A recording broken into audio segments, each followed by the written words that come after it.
तर नमस्कार म्हणते मी माझ्या ब्लॉगमध्ये तुमचं सगळ्यांचं स्वागत करतो.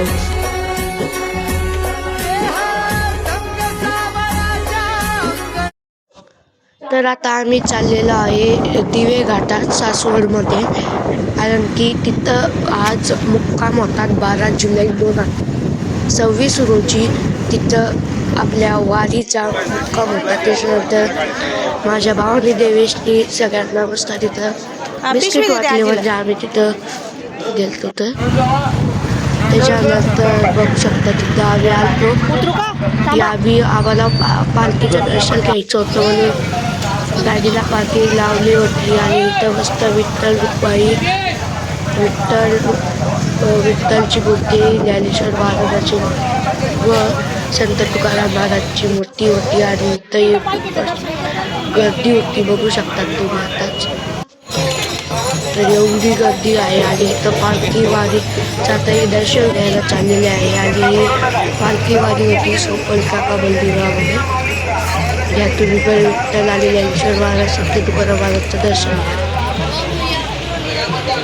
तर भारी इथे मूर्ती होत्या, त्या मस्त पालखी चालल्या होत्या. मस्त हे बघू शकता, आम्हाला मस्त अशी पालखी भेटली होती. अशा खेड्या गावात खूप साऱ्या पालख्या येत असतात या पंढरपूरसाठी. बघू शकतात किती भारी वारकरी मस्त वाजवत चालतात. इतकं भारी मस्त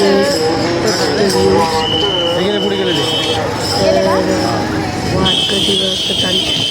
आणि आम्ही पण आता चाललेलो आहे दिवे घाटातल्या एका मोठ्याशा त्या विठ्ठलजवळ. आणि ही आहे पालखी. तर आता आम्ही रस्त्याने लागलेलो आहे. मस्तपैकी वावलीचा गजर चाललेला आहे. आणि ते बघू शकतात विठ्ठल आहे तिथं. त्या विठ्ठलाजवळ आम्ही टॉपला जाणार आहे. तिथंच आपल्याला जायचं आहे. तर आम्ही इथं गाडी लावून घेतली. तिथे पार्किंगचे मध्ये पैसे नाही देणार. आता आपण आलेलो आहे मध्ये. तर इथं छोटेसे विठ्ठल ठेवलेले होते तिथं दर्शन करायला, म्हणून मी तुम्हाला दर्शन करून देतो तुम्हाला. हे बघू शकता किती वारी तुमचं दर्शन होऊन जाईल. आणि हे बघा इथं आपण चाललेलो आहे. आता तिथं विठ्ठल आहे.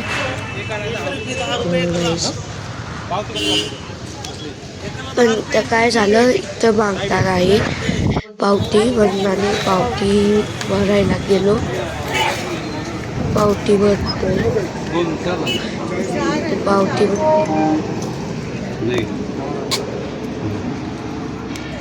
आता इथं पावती भरलेली आहे. आता आम्ही चाललेलो आहे मध्ये.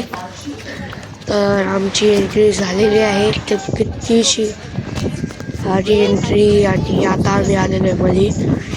बघू शकता किती भारी विठ्ठल दिसतात ते. त्यानंतर देवस्थान साईडने बघायचं, कारण की इथं मोकळं ग्राउंड होतं म्हणून खेळत होता. तर आम्ही चाललेलो आहे आता वरती, कारण की ह्या पायऱ्या लय जळलेल्या पडतोय. आणि आता मी आलेलो आहे डायरेक्ट विठ्ठलजवळ.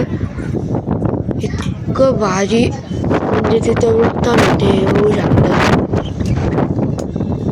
इतकी मोठी होती, बघू शकतात. तुम्हाला आता इथून काय दिसणार नाही, इथून जेवढं दिसतंय मी तुम्हाला तेवढं दाखवायचा प्रयत्न करत आहे. तर इतकं भारी. आणि काल जेव्हा 11 जुलैला तिथून पालखी गेली होती, तिथं तेव्हा मस्त आकाशात रिंगण झालेलं. आणि ते बघू शकता विठ्ठलची मूर्ती लाशावरचं दर्शन करून जा. आणि आता मी तुम्हाला दर्शनसाठी विठ्ठलचे पाय पण दाखवणार आहे, किती मोठे आहे. तर हे बघू शकतात तुम्ही किती मोठे पाय आहे दर्शनासाठी विठ्ठलच्या. त्याच्यानंतर बघू शकतात मस्त खालीच गाईस टिक्का लावून घेतला होता. आणि हे आहे तुमच्या आपल्या विठ्ठलाचा चेहरा. तर आता मी खाली आलेलो आहे. आता तुम्हाला सगळं क्लिअर दिसणार आहे. बघू शकतात किती भारी अशी मूर्ती आहे.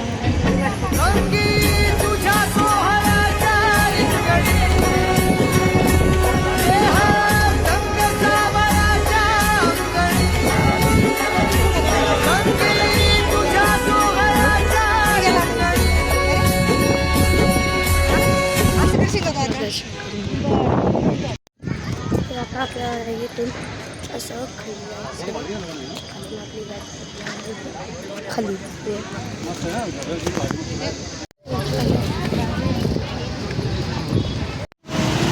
तर हा ब्लॉग मी इथं जॉईन करतो. Bye bye.